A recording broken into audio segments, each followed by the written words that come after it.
Hello, everybody. I am so sorry for missing last week. If you follow me on social media, then you already know I was at the doctor's office. I have a pinched nerve in my neck and it hurts like a bitch. Anywho, I've been doing my stretches, I'm hopped up on medication, and I'm ready to dish out the goods. You all know that my favorite genre is fantasy. I love me some mystical creatures and magical wonder. But just because I love a genre doesn't mean I think it's flawless. Let's be real, the fantasy genre's a mess. The bad news is we're forced to stomach this crap. The good news is I get to bitch about it. I'm breaking down the top 10 fantasy tropes I absolutely despise, and yet writers keep pumping them out again and again and again. And again. Before we get started, I want to give major props to my friends over at Skillshare who have generously sponsored this video. If you're new to this channel, hi, my name is Jenna Moreci, and I'm a Skillshare fanatic. Skillshare is an online learning community featuring well over 17,000 classes in a ton of topics, including but not limited to business, creative writing, design, marketing, all kinds of stuff. Premium membership gets you unlimited access to classes taught by New York Times bestsellers, major corporations, even Cyborg queens. I myself have a class on Skillshare all about digital marketing for writers and how to build a successful author platform. You should definitely check it out. Okay, Skillshare has a special treat for you guys that I will dish out at the end of this video, but first, we got some bitchin' to do. Here are the 10 fantasy tropes that make me shrivel up like a flaccid dick in the ocean. Number 1, the useless teenage chosen one. I don't really have an issue with a chosen one or characters who are born into a position of power. I have a problem with whiny children who are arbitrarily thrust into positions of power. There's this trend in fantasy where the main character is written to be kind of passive and pathetic, especially if she's a woman. Everyone around her is tasked with protecting her because clearly she can't do anything for herself. I want to know who's in charge of wiping her ass because this chick needs all the help she can get. The only thing that makes her valuable or relevant in any way is the fact that she's chosen. Whoever's doing the choosing here needs to find a day job because they suck at this. Number 2, the emotionally unavailable hero. He's either a soldier, a warrior, or a woodsman of some kind. Someone died in his past, most likely a brother or a wife. And because of this, he's hardened, he's grizzled. He can never love or open himself up again. I don't have a problem with supporting characters who fit this description. I've written one myself. Orion, I'm looking at you. Take a shower. But I don't want to read a book about this guy because every fantasy book is about this guy. And the stories always go the same way. He saves a bunch of lives, he contemplates the futility of his existence, he bangs a bunch of hot chicks who inevitably fall in love with him, but he can never truly give them what they want because remember, he's emotionally damaged. This guy doesn't need another book. He needs a therapist. Number 3, non-existent people of color. But Jenna, this book is based on medieval Europe. That's why my massive cast of 65 characters are exclusively blonde, blue-eyed white people. Oh, you know what? That makes sense. Because everyone knows that people of color only recently came into existence. That's actually what the 80s are known for. Hair metal, spandex, and the invention of black people. And it's the same deal with LGBTQ+ folks. They are a brand new phenomenon. Sexuality was never fluid before now, certainly not in ancient Greece or China or pretty much any civilization before monotheistic religion became the norm. Number 4, realistic sexism. Literally every woman in your book gets assaulted, but that's just because you're being realistic. All women were treated like trash in this era of history. I'm gonna call bullshit. 1, because there is no history. It's a fantasy novel. You invented this world. 2,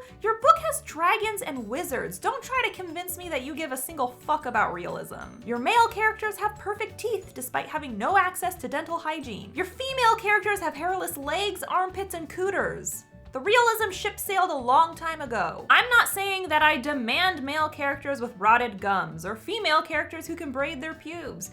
And I'm certainly not saying that you can't write in sexism. I'm just saying that you could stand to cut the ladies some slack every once in a while, okay? On a related note, number 5, sexy douche monsters. There are plenty of amazing fantasy creatures to write about, like elves or sirens, and even better, the stories surrounding these creatures have evolved over time, giving writers plenty of options to choose from. But it seems like everyone just wants to make them super hot mega dicks. Let's look at vampires. Throughout history, they've been depicted as malevolent spirits. Sometimes they're dark and hideous creatures of the night. But fuck that, we're gonna make them super sexy and emotionally abusive. I realize that vampires aren't fantasy creatures, but this trend is prevalent in both paranormal and fantasy. Every fantasy creature you can think of has now gotten a sexy but supremely dysfunctional twist.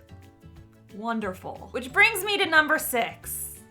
Fairies. I know I'm gonna get a lot of hate for this, but hear me out. I don't have an issue with fairies. Fairies are fine. Fairy the crap out of your book. But we can all probably agree that fairies are the vampires of this decade. The pointed ears are everywhere. And it's cool if you're into this. I myself love fantasy creatures, but I question how many writers are taking on this topic because they appreciate the fae lore, and how many are just hopping on the trend for a quick buck. And nearly every fae book I see is about some sexy fairy dude who treats all the women around him like shit. Because apparently that story never gets old. You have so many origin stories to choose from. Some people used to think fairies were demonic spirits or demoted angels. I would love to read about that. A fairy who is a subject of Satan is way more interesting than another dude who harasses women. Number 7, the magical band-aid. This isn't so much a common fantasy trope as it is a common fantasy plot hole. Magic suddenly fixes everything at the last minute, but it's a fix that could have easily been employed at the start of the novel. The characters had access to it, there was no stopping them, no limitations,